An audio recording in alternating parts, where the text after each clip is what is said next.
Sir, shall I start?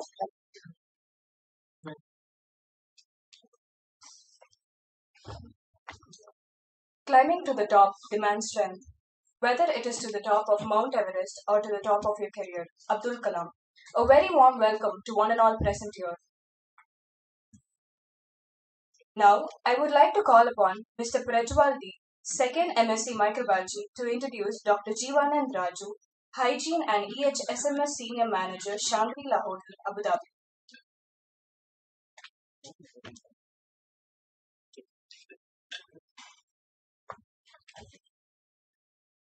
Good morning, everyone. It is my pleasure to introduce our guest speaker for our today's session, Mr. Jeevanand Raju.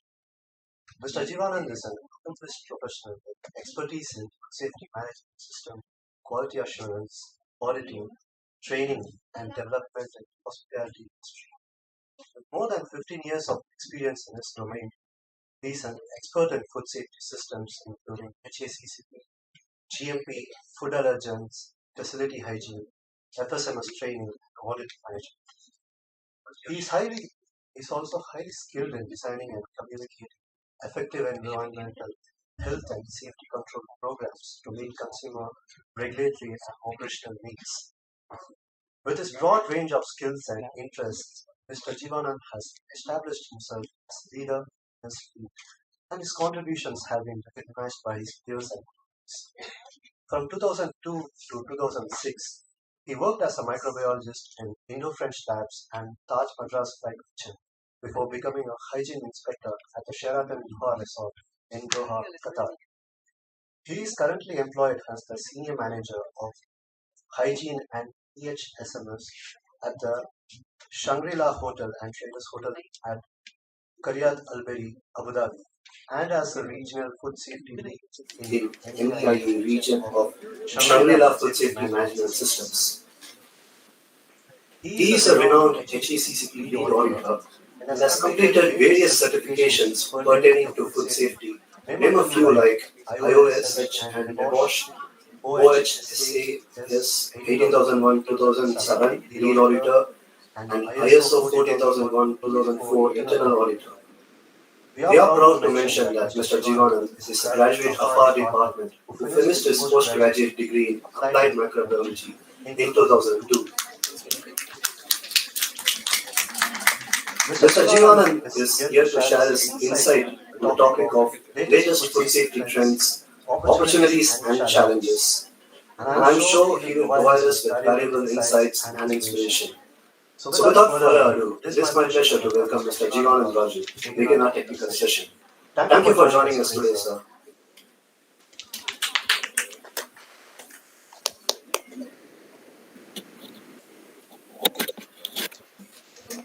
Thank you, Prajwal. Thank you, Prajwal, for that professional introduction. It's very neat. Good morning, everyone. And I'm indeed privileged and delighted to be back. Let me share my screen for the presentation. Yes, sir.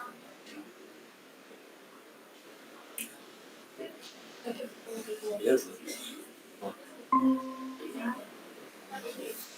Well, to proceed further, I would like to add a personal touch for my intro as well. When I was young, my parents took me to a fortune teller, and the fortune for me was like they said, when I grew up to be adult, I'll not have any shortage of food. So the impression came in, I was like excited, I'm going to be a billionaire, which did happen. Not even a millionaire, right? Then I bought some lottery tickets to check my luck. It did work as well. But you know what? I joined in the food industry, and then I came to know that the fortune teller was not just bluffing, and it came true. So with that, let me start my session. The session is going to be on food safety trends, opportunities, and challenge. Right. Agenda.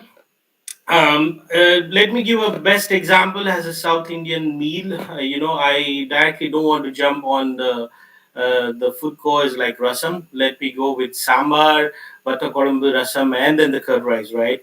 So I thought like if I jump on food safety directly, that's going to be only talking about food safety, but the impact or the influence of food safety, that is, I have to take care of, or I have to speak about the food production and food service as well, and how it has got an impact on food safety. So, with that, the agenda, we start with food production trends, food service trends, food safety trend, challenges first, and then the opportunities, right? So, intro of the trends, the every meaning of the word trend translate to how particular the topic develops or changes and implies the effects of its surrounding. And such is also the case of food safety trends, right? The food industry approach to change in food safety, production, and service is often the response of demand of the customers, consumer, and their effects on the environment. So what we went through, the COVID-19 pandemic, that has created a environment and as well as the customer demand by which the food safety trends got changed. It was not. So that's what we say, that food industry enters the new normal after pandemic with better approach to food safety. I would say that this word of food hygiene was not with everyone, right? Now this new normal, that is after post pandemic, we could say that people has taken it as a top priority. The hand hygiene has become a very much importance, and they know if it is not being taken care, it is a source of contamination, right? So the trends, as I mentioned earlier in the agenda, it starts with food production, food service, and the last, the impact which is going to go on food safety. So start with food production. What trends, what changes have come in food production? You mean we totally changed into a different kind of food? Yes, there was a little bit change in the food, but I would say that the trend is the change of how this food is being produced, right? So to start with the first trend, automation of production, right? We have seen the kitchens with the buzz around, the chefs walking up and down, making the meals and everything, right? But with this COVID and with the trend, the new trend, what has happened is this food is being cooked by the robot. um, you just feed in the specification, what preference or what recipe you wanted, and automatically the robot cooks the food. This particular outlet, Robo, it's very famous in Canada, US, and few parts of Europe as well.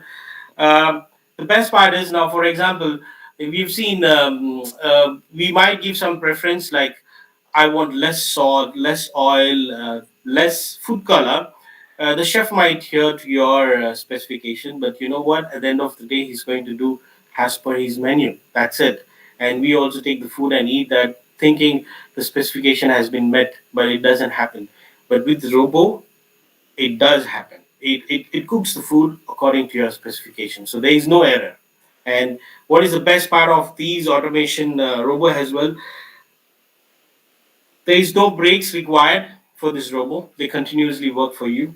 Uh, no overtimes. If they work longer, they're not going to ask for the overtimes. There is no sick leave. End of the year, there is no strike for the bonus and all that stuff. So, which is a good boon for food production. The second one is sustainable practice. The people have become more conscious even before the COVID 19. Due to the climate change that has become a hotter topic, the people are more conscious on what they are buying. They're choosing the sustainable products, and they don't even mind to pay extra penny to buy a sustainable food. So that's why you can go see in the market shelves now the food products which has a proper labeling, which it says that it is been manufactured in less renewable energy. There is no much wastage. The packing which has been involved in packing this particular food is eco-friendly as well. So that's a big boom in the trend as well. Healthier option, the next trend which I could say that the consumers have become more conscious now what goes into their mouth and in their body, right? I would say the best example is there is a hell lot of cases in US with the colon cancer, and the reason behind, what is their diet? They're more into this bread and the junky food. But I would say that with these cases arising, people have become more aware now, and they have shifted to the vegetarian and a vegan food as well. So they started choosing the option, right? So it is not only that, there are some foods which is nutraceuticals, what we call it, has more organic, prebiotic, probiotic, and postbiotic, right? This food. So again, the reason behind choosing this food is to promote a good well-being and healthy lifestyle as well. So this as well is the trend in food production or selecting the food option, I would say. And to that leading the alternative proteins. So as I mentioned earlier, they are shifting towards the vegetarian and vegan food, but still the craving of eating meat, these particular alternative proteins is taken care of, right? So there are a different kind of alternative proteins which I could say that a culture meat, there is no farm required anymore. The meat is being cultured in the laboratory with the help of stem cells. They grow the meat in laboratory. And next is the lab grown food, which we would say that fermenting. This is again brewing the non allergic crops along with fungi and the byproducts where they are making it has alternative protein as well. Plant-based proteins, it's famous. I think we would have had this earlier as well, like soya nuggets, which is nothing but is again a plant-based protein. So soya beans and chickpeas is booming. Yeah, with these product, you can with the 3D printing make a steak look like. It is not a steak as well, but it's a plant-based protein, a steak or meat look like, and then that will quench your craving as well. And the last but not least, the edible insect. In Malaysia, it's a big boom, especially the insect is the crickets. The cricket powders is being used as alternative protein in the food, and that as well is a trend in food production. So with that, the next chapter, food service trend. Yes. So as I mentioned earlier, it's not only the food production, the food service trends also plays a main role. Um, in the pandemic, you would have seen that a big boom or the big venture, I would say the business of online delivery boomed well. And if you just order a food by a mobile on an online app, it delivered at your doorsteps, right? This particular trend of what I could say is like there are many synonyms for that one. It's called as dark, cloud, or ghost kitchen, or even virtual kitchen came into boom in during this pandemic. And to a further, I would say that there were some issues I would recall. Zomato guy was feeling hungry and he opened the food package before the deliver and he had some. But you can see from this picture, there is a robotic self-driven vehicle which comes to your doorstep and deliver the food. So there is no error, human error as well happening in this one. The next is self-service kiosk. Yeah, these again, it's completely automated. You just go select the specification, the menu, what you want, and then it has been delivered. What is the drawback of these? I would say that you cannot put any more cuddle. I would say that one. Yeah, you cannot chat anymore. You just press what you need and finish. And there is no favoritism here or no preference. Okay, I'm a big shot. My food will be you know given before other people. No, it's not. It goes as per the order because since it's robotic, that's it. It's going to give you. And as mentioned earlier, the same. It doesn't need any breaks, nor any overtimes, no sick leave. This robot doesn't take any sick leave. And the end of the year, they don't even strike for a bonus or something like that. So it's a big boom as well. I would say that. Supply chain transparency. It's equivalent to the production. The topic, what I said, the healthier option. As I mentioned earlier, the people, the consumer, they want to know the food which they get in, they've been delivered. It need to be more transparent. There should not be any fraud happening. or they want to know what ingredients are goes into this food production particularly, what it is, how it is being made, yeah, and what time it is being made. So there's a QR code you just scan on the box and it gives the complete detail. Even there is a video which shows how the food is being cooked for you. So the supply chain transparency is also is big boom now, I would say that. And the last trend in the food service, I would say the re-engaging entertainment, right? We are out of, I would not say 100% out of the COVID-19, but a little bit of relaxation which has happened. So people now, they want to go and have this experience away from home, dining experience with their friends, with their family and all that stuff. So restaurants or the food service companies, what they have done is they have come up with more stringent sanitation method, hygiene method, ensuring that you've been served the food with utmost hygiene and sanitation. So there is a lot of preparation. The SOPs have been involved to make the place safe for the people to come and consume the food. So this trend is as well boom in the service trend as well. So the next, the hot topic, which would say that food safety. Yeah. So food safety trend, I would say that first to start with is food safety digitalization. So early, when I joined this industry, I used to carry this pad with a pen, go around, make a note. If I want to check the temperatures, I have to check it and again put in the log. There is a separate checklist for that. All that has come completely now, the wireless and remote monitoring system. So just at a click, it is being taken care of. So, which is a boon, I would say, for the food industry as well. To give some examples, I've just stated like temperature sensors. What does it do? It's been fitted in the chiller and the freezer units, so automatically it reads the temperature every 5 minutes, and there is no forging or error in this. So if there is any um, little bit of rise in the temperature, automatically it gets the message in your mobile telling that this particular chiller or freezer has gone higher temperature. You have to take care of, and it doesn't, the alarming doesn't goes off until you go and fix it. So which is a very good trend, I would say. And same this receiving temperature logger. So when any food is being delivered, like for example in industry, in hotel industry, the food is delivered, there's a kind of a checks which happens, which we call it as critical control point in terms of hazard.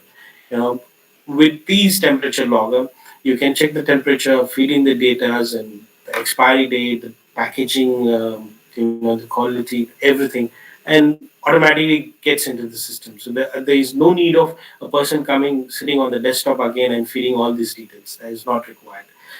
And these mobile data loggers. Let me tell you one incident in my experience. We were being delivered fresh carrot juice every day, and the shelf life of this carrot juice used to be 48 hours. But what happens is once it has been delivered, this carrot juice doesn't last even a day. Even before that, it used to get spoiled. So when I started asking this production unit that why, what is the reason behind it, so he started blaming that we are not receiving it at the right temperature, or we are storing it at the right temperature, which should be 4 degrees Celsius. But then when I investigated in a hotel, it has been taken care of. But somewhere, some shortfall is happening.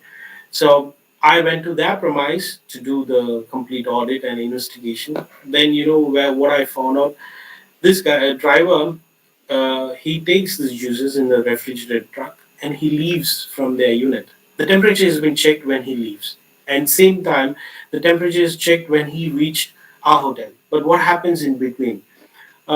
This driver want to have a breakfast or want to take a break, and that break becomes a little bit longer. So what he does, in order to save the fuel, he switch off this refrigerator or the vehicle itself. So the impact, the rise in the temperature where it has happened, that shortfall is more than enough for the product stability.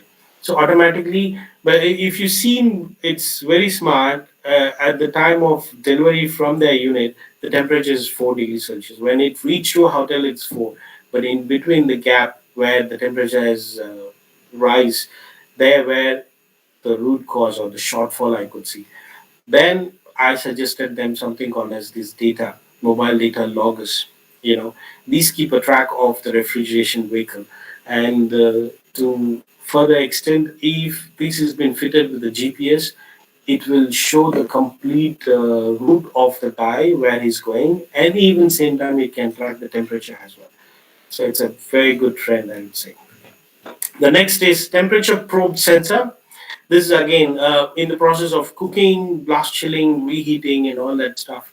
So as I mentioned earlier, there is no need of inserting a probe and then writing the name of the food and then writing the temperature. So sometimes chef or the production guy, he can forge it even if the temperature is not achieved to 75 or 74 degrees Celsius. What he can do is he can just fake it, but with these devices, it doesn't happen. You need to select the food option, that particular food, which the temperature is going to be checked, and then you insert this probe. Automatically, it is going to record that. So there is no forging, right? The next trend, I would say that labeling. So these machine does a fantastic job. You can feed in all the shelf life of the product which has been produced in the food industry, especially you can say in even in the hotel, you feed it in the shelf life for salads, hot food, and desserts and everything, right? And then you just need to go select that particular food and put the ID number of the employee, and the label prints out automatically with the production date, time accurately, and even the end of the shelf life, that is used by date and time as well. So what happens is when this is being posted on the food container and kept it inside the chiller or freezer, the next day there is no need of me getting in the chiller or freezer to check what are the food items which is going to expire. You just log in into the system. It gives you all the food items which is going to expire very soon or which has already been expired. You know what? Sometimes I would say that if this kind of system is there at our home, it will be a big advantage as well, because the amount of food, the leftovers we keep dumping in our fridge, at one time we don't even know what is lying at the last, right? And when we are cleaning this refrigerator, then we found out there is some food which is already molded, right? So if the system is at our home, believe me, we can even decide what is going to be our dinner menu, right? And this particular trend, which I could say that RIFD, which is nothing but a radio frequency identification, this is the dawn of all other trends which I have mentioned earlier. The monitoring, the CCP monitoring devices, these RIFD, these tags, does all the job of these sensors. It monitors the temperature, it monitors the traceability of the product, the ingredients, what goes into that food. Everything is being fed into the stacks. So there is no escape. And as I mentioned, the transparency is much more easier with these stacks. When a guy is going and taking the view of the items what is there, if he's making an inventory of the products which is there, he just take the device, just go around, and then you get all the data. There is no need of pad, pen, paper, and all that stuff. No. So it's big boom. So all these sensors are to do with CCP monitoring. But the next one, I would say that this is the app now. You need to do the verification of the system as well, review the system whether it is running or not. That we do it by inspection and auditing. So inspection, I would say this ADAFSA, that is Abu Dhabi Food Control Authority, they have developed app for inspection, which is a self-inspection app. And the great about this app, we can do a self-inspection by ourselves. But then the inspector, if you want to audit my premise, he just give me a call and say that open this app, and he can view through my mobile camera, and he can do the inspection. There is no need for this inspector to come to my hotel to do the inspection anymore. He can sit on his desktop and he can do it. So again, it's a beautiful trend and a boon as well. So similarly, Shangri-La Internal Audit, we have also designed an app for doing the audits. So this food safety digitalization is a big boom, I could say, for in terms of food safety. The next is food safety culture.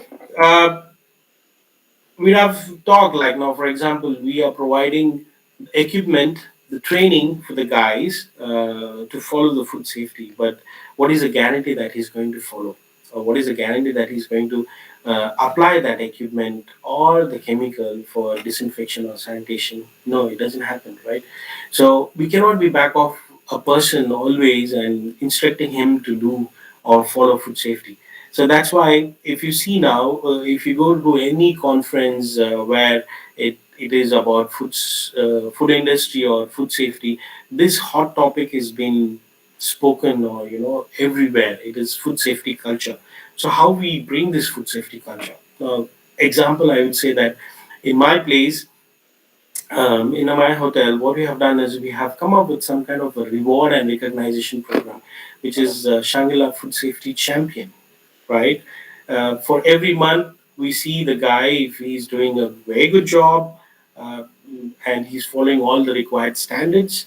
Then we give him SFS Champion Award with a cash prize and a certificate. This influence others as well that they want to be the next, right? So that brings in the culture.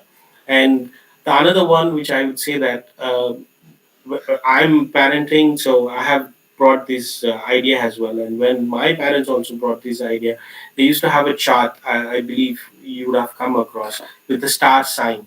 So if you behave well, you get the stars. And then once if you collected this many stars, you get a gift. Exactly right. So I applied the same principle in my hotel.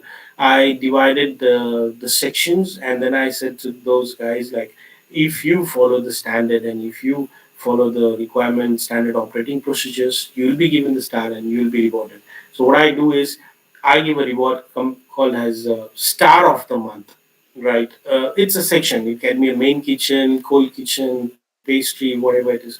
Then at end of the year, I give them a rolling trophy, which is again categorized as superstar of the year. So these kind of reward and recognition programs, this develops the food safety culture. The people, there is no need to go remind them what they have to do and what principles they have to follow. It is being taken care of. So that's what the food safety culture is on. The next trend is food safety compliance testing. Again, why we do the compliance testing, right? Yeah, we have put the critical control point, the monitoring at each stage of our production, and see that supply chain is running without any issue. But we need to do testing time to time to check whether the CCP what we put in place is it's not deviating or it is running correctly, right? So that's why we do the test. So what we used to do earlier, we used to take the samples, send it to the laboratory, the same traditional way of analyzing, culturing and then biochemical test. And by the time the result comes in, it takes nearly 7 to 8 days. But the new trend, I would say that this particular machine, what it does, the principle behind is like ATP monitoring device, and with the principle bioluminescence, it detects the ATPs in the SAP sample and gives you the results within 15 to 20 seconds. Right. So if I want to check this particular surface has been cleaned, yes, it is clean enough. Visually, yes, but I want to really look into the deeper, the microscopic way. So what I do is like take the swab of this, insert in this machine, wait for 20 seconds, and it shows you all. So if the reading goes below 50, then the cleaning and sanitation was efficient. If it is above that, then it is not. So this particular device was widely used all over the world, even during this pandemic, to check the sanitation and disinfection methods. And not only that, there is a new trend now. They have introduced some particular organism testing as well. Like now, there are swabs which detect coliforms. There are swabs which detect E. coli. So that's as well a big good trend. You get the results instantly. And the next one, these plays a very important role, and it gives you the data very quickly. compared to the normal traditional way of doing the laboratory analysis for food.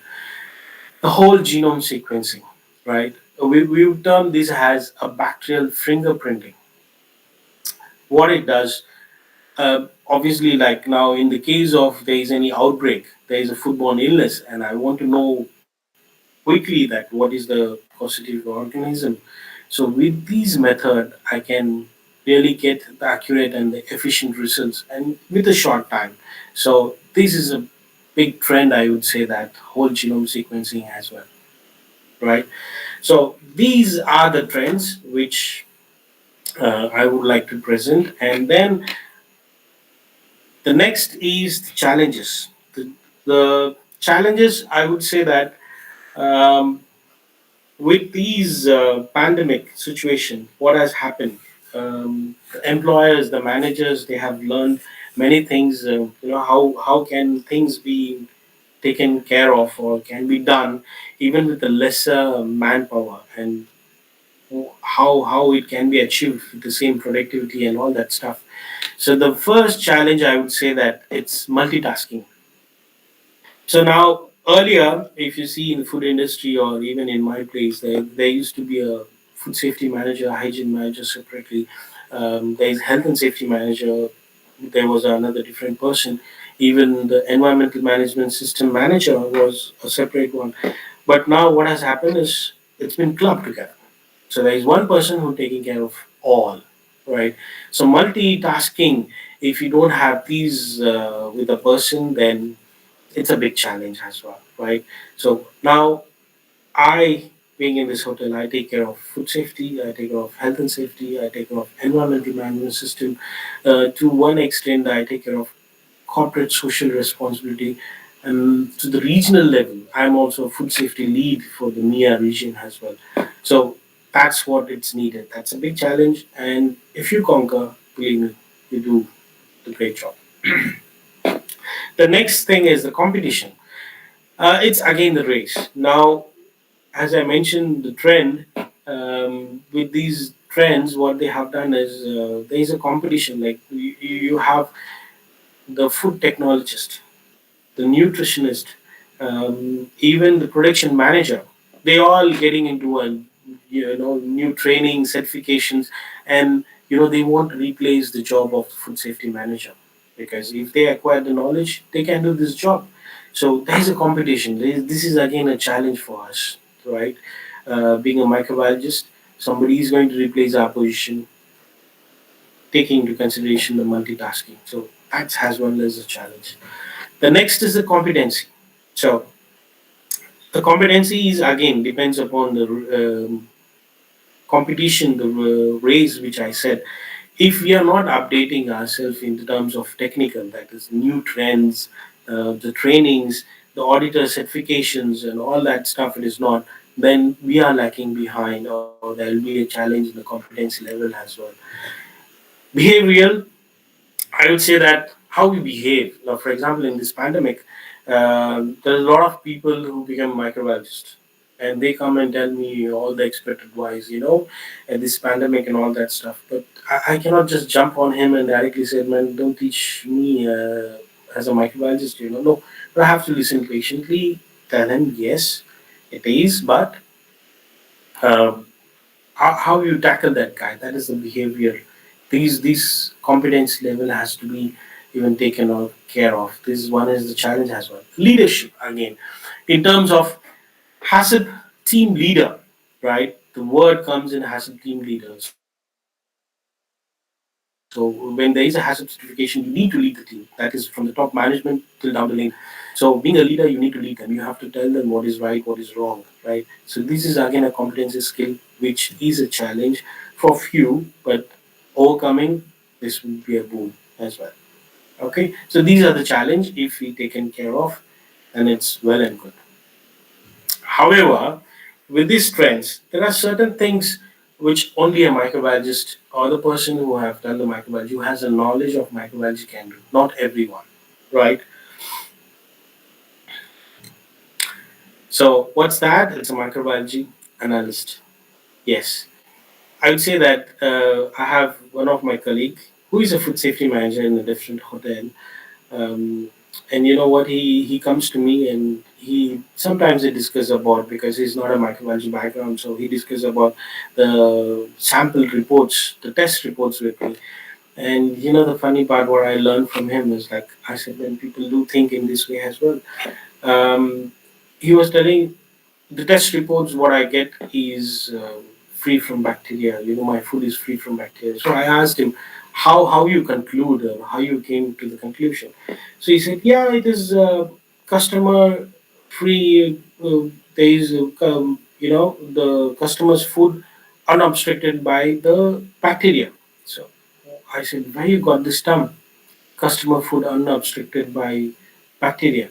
He said, yes, after each and every parameter reading, they say it is 10 CFU, 100 CFU, 200 CFU. So CFU is what? Customer food unobstructed by bacteria. So you see that being a microbiology, you know, it is a colony forming unit, right? But which the person who is not a microbiologist, he doesn't understand that one. Yeah. So these particular opportunities, which I could say that if you have a microbiology background or you have done the microbiology study, only then you can do this, right? So verification in that verification is nothing but again it's a microbiology analysis, as I mentioned earlier. It's like you're checking the CCP, the critical control points, what you put in place is acting efficiently, or is there is any deviation happening. So that comes in the verification process. Validation is like if you want to put any critical control point, you need to validate that one, check whether will be effective or not. So that is the part of validation, which again a microbiologist only can do that. Shelf life testing. So not everybody knows about this bacterial growth curve or microorganism growth curve, right? The lag log, the stationary phase. So this is again being a microbiologist, only he will know at what point the fermentation do occurs, at what point do the spoilage bacteria grow. So that's the point where the shelf life expiry of any product. So this is again, I would say that studied and designed by a microbiologist. Alternative protein production, which is boon as well. Um, but however, if at the different stages of this alternative production, if it is not been taken care, there is a hell lot of contamination could happen, right? As I mentioned, cultured meat, yeah, you're growing in laboratory, but it has to be taken care of. So there should be a QC, quality control, microbiologist who plays a role testing the samples at each and every stage and ensuring that there is no contamination happening, right? If at all there is happening, what control measures will have to take in place so that it doesn't proceed further till the end of the product, right? And the whole genome sequencing, which I mentioned earlier, these again, first initial stage cultivating the bacteria, lysing the bacterial cells. Who plays the main role? Microbiologist. Later on, yes, molecular biologist he takes on, but initial stage it is microbiologist who can do it. Nobody else. I would say that. So that's the opportunity for what we have. The second is expert advice. So the knowledge of microbiology, or you know the characteristics of the bacteria, the source of contamination, or I could say the incubation period, all that stuff. So that knowledge, you cannot get it from everyone. So there where you play a main role of expert advice, right? So foodborne diseases, or this is a big word I could say that, of foodborne illness in the hotel. And so if it happens, a particular guest gets a foodborne illness.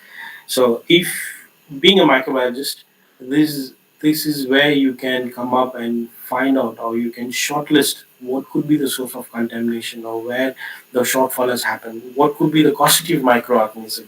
So these, being a microbiologist, expert advice is really needed. And food new product development. This is again, if any product has to be developed, or they're planning for refining the existing product as well.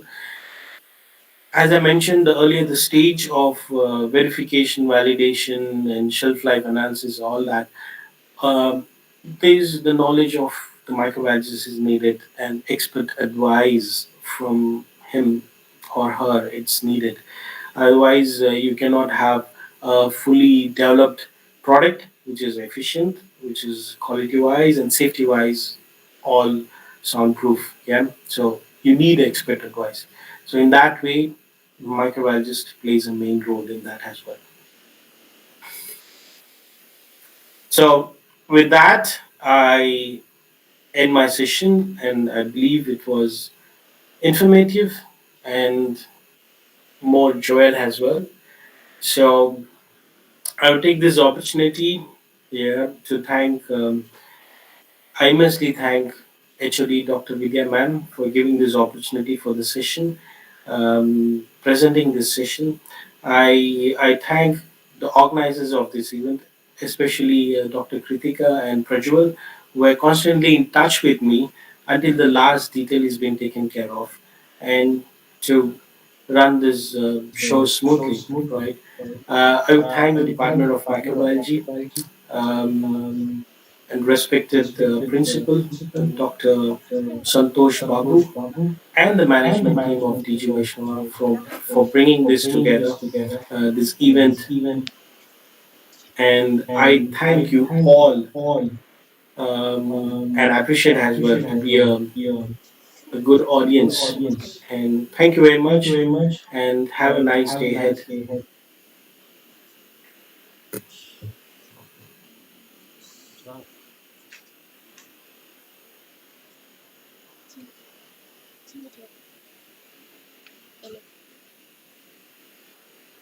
Participants, do you have any questions? Anyone?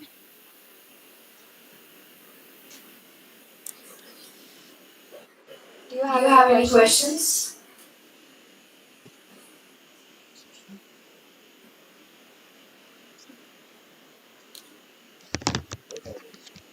Anyone? Anyone?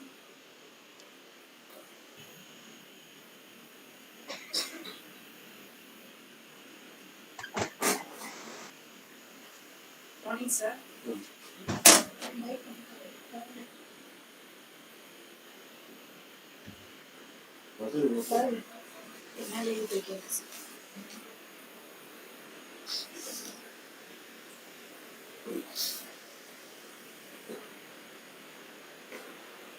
Good morning, sir.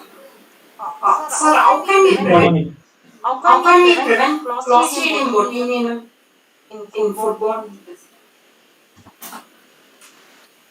See, Clostridium botulinum, yes, of course, there is a different preservation technique which we go in deep. It also depends upon the product where we are going to, take care of.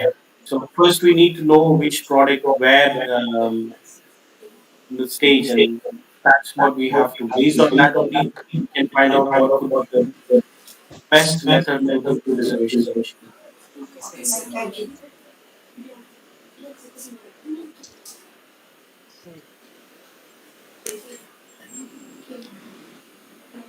Thank you, Thank you, sir. sir. I I request the request the participants to participants go to for go the for the tea tea break and break and assemble back assemble in the back in the auditorium by auditorium by 10:45. 10:45.